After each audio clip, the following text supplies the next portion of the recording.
I struggled up the side of the gully and broke through the nettles and elder bushes into the field. I was soaking with dew, and down below in the valley the first chimneys were smoking, and the meadow lay still in silver light, a good 100 acres of it.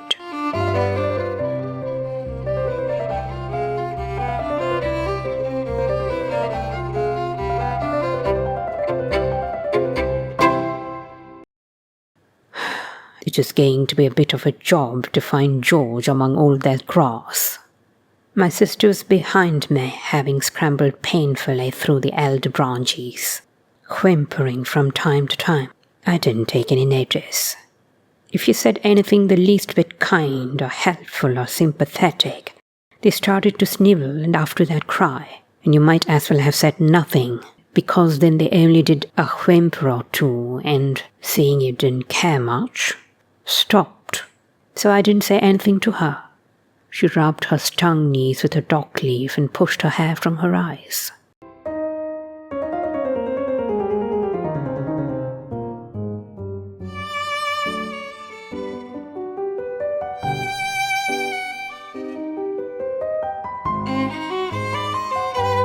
Why do we have to get up at dawn to look for him?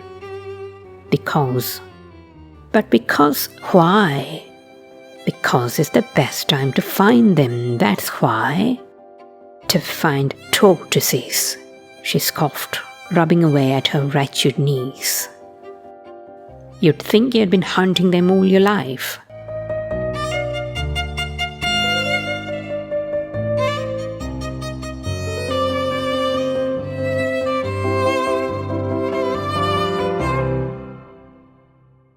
I started to hum and sing a bit. And you haven't, she continued, because they come from Africa, huh? And you've never been there?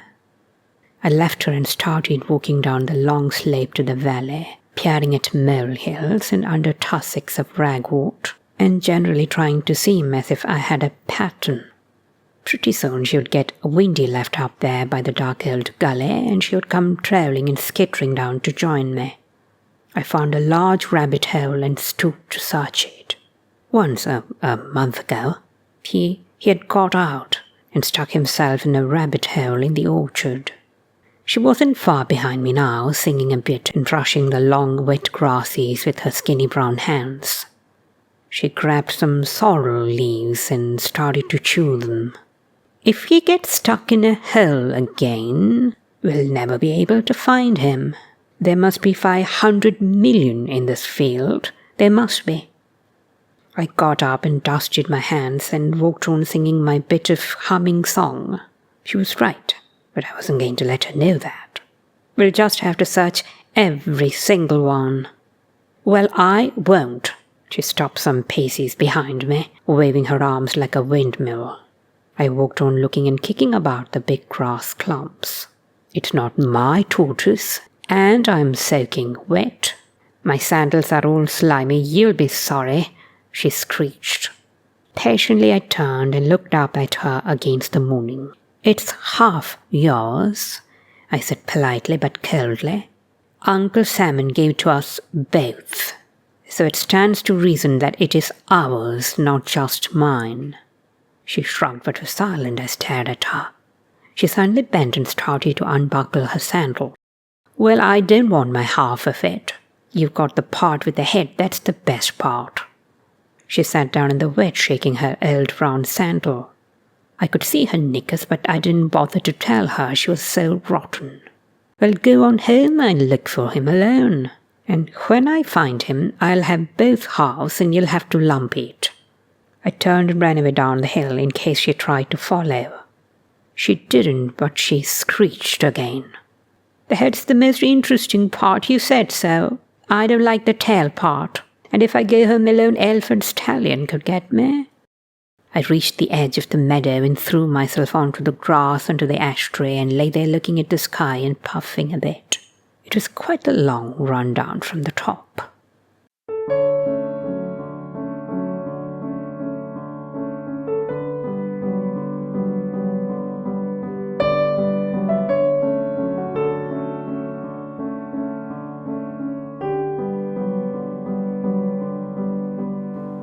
It is only yesterday evening that I had carefully washed a shell and then put a little olive oil on it, so that it shone and gleamed like a great golden brown pebble on the beach at Burling Gap. Only yesterday it had the very innermost heart of a lettuce, pale yellowish whitish bit. And only yesterday that Reg Fluke told me to put a little hole in her end of the shell and fix a bit of string to it. Then he won't wonder, he said. But I didn't.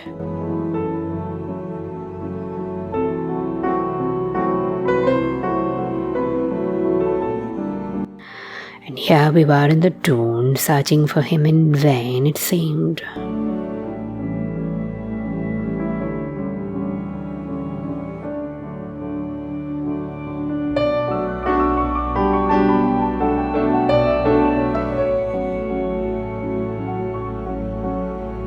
There was a thumping in the earth under my back and I could hear her running.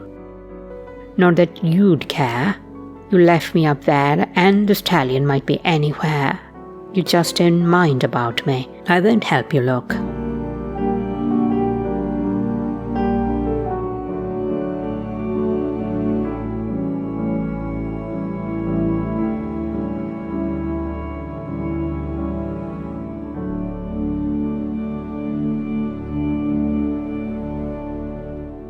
She leapt to her feet and ran barefoot through the field, jumping over the molehills, waving her skirts about and singing very loudly indeed. And then I heard her. It was rather frightening, actually. She let out a terrible shriek, and then another, and another, as if someone was stabbing her. I jumped up and stared. It must be George, the tortoise, and of course he must be dead. Horribly. By the way she was yelling. What is it? What's happened? I called. Oh, come quickly, it's ghastly. Hurry, God's honour, it's the biggest one, it's the biggest. Quick. Well, this is as quick as I can. Is it a snake? If it's a snake, come away. Don't stand her gawping. Come away, it'll kill us, just run. It isn't a snake, it's terrible.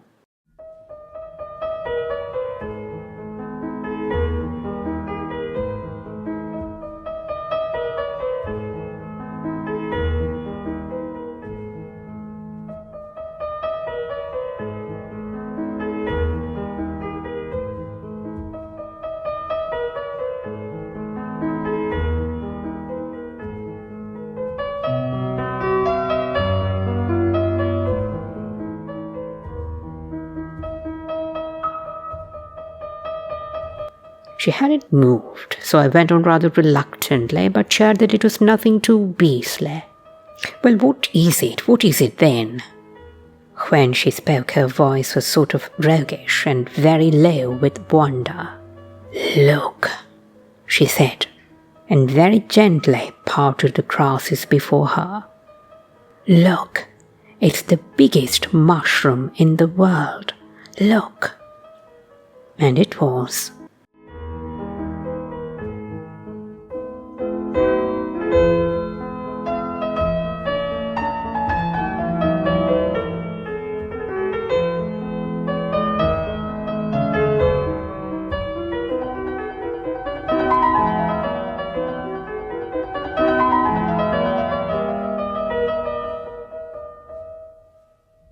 It must have been about as round as a dinner plate. Quite. This was a giant. Gosh, isn't it huge? It's the biggest in the world.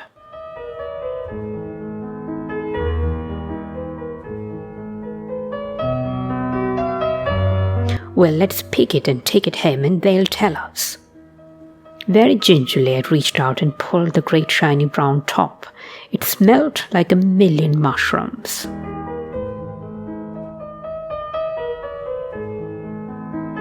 It is golden brown in the sun, and underneath it was pink and white and damp.